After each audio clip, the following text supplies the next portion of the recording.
I'm Emma Church. I'm going to talk to you about a different great reef. So here we are. This is where I spent most of my time. Most of us have heard of the Great Barrier Reef, but fewer of us perhaps have heard of the Great Southern Reef. Show up hands who's heard of the Great Southern Reef. Oh, good. I think last year that wouldn't have been as many people. So something must be working. So the Great Southern Reef, it's the cold bits. New South Wales, Queensland border through the bottom half of Australia to WA. From the shoreline to the continental shelf includes kelp forests, seagrass beds, sponge gardens, shellfish, reefs and others.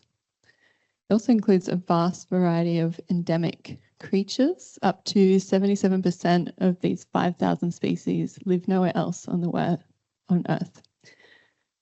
It has huge socio-cultural value, 70% of Australians living within 50 kilometres. I think possibly more than 46 Indigenous nations border this ocean or this reef, and it has great economic value from various fishing, tourism and recreation. So much like the Great Barrier Reef, the Great Southern Reef has these similar common values. It also has common challenges as faced by the Great Barrier Reef. So climate change is happening down there, some spots 4 times the global average. Habitat loss with giant kelp in Tasmania is just one example, declining rapidly in the last few decades.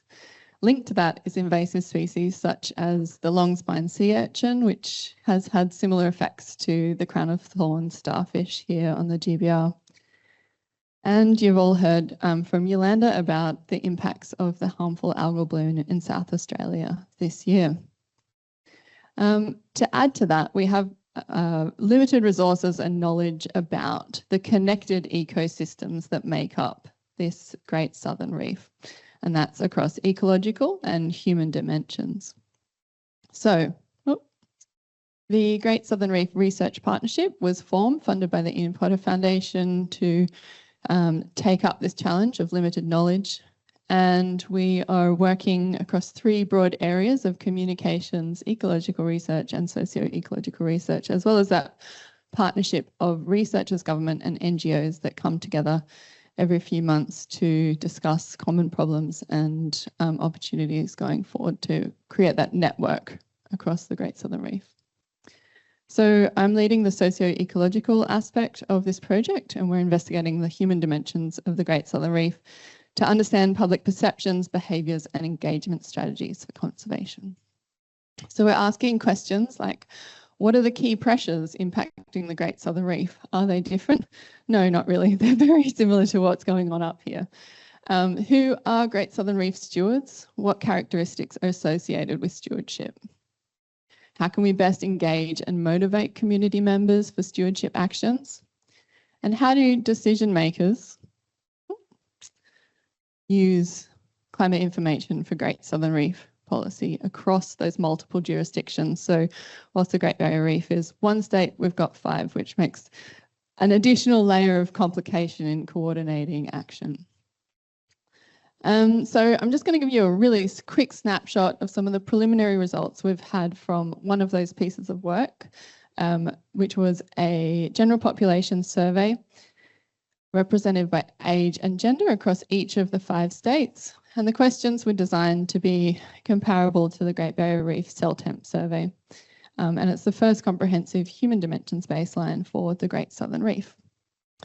So some of our preliminary findings, our first was around awareness. Whilst 40% of people had claimed to have heard of the Great Southern Reef initially, when we dug into questions around what comes to mind, only a few people could give specific answers that have details of temperate reefs. So, but when we talked, have you visited these locations, gave them a map and pointed out where it was, 75% of people had visited in the last 12 months. So the Great Southern Reef, it might be conceptually invisible, but it's experientially real. People love these places, especially the local places that they go and spend time. They just don't know that they're a part of a broader connected ecosystem.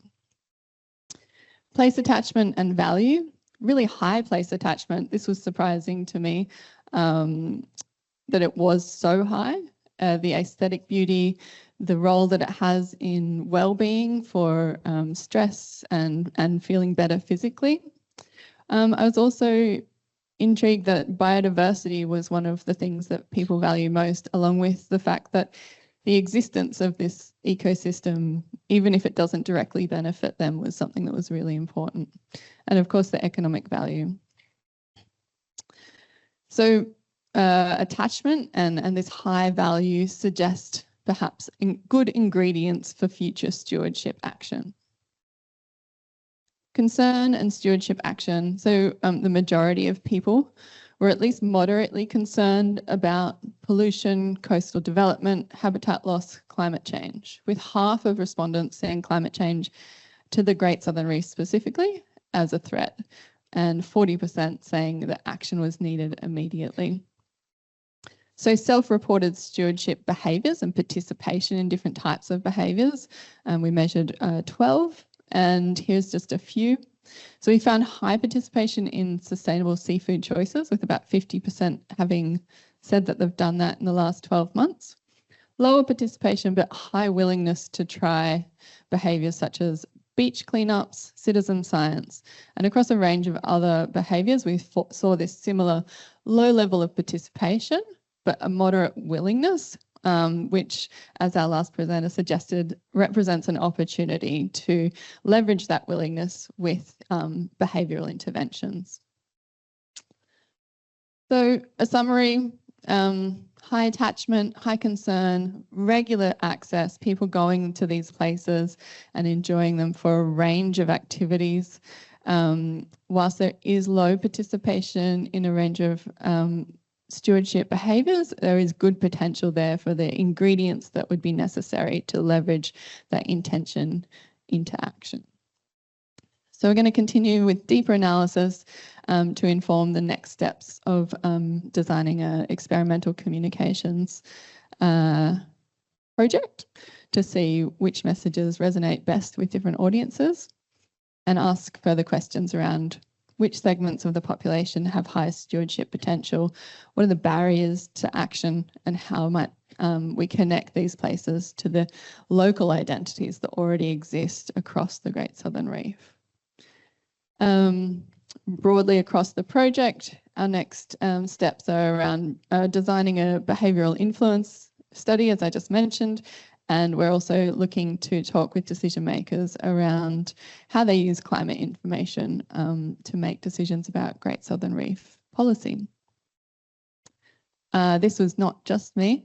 This was a range of people who helped me, advisors on the project, and teams working in the communications and the ecology research parts of the broader research partnership.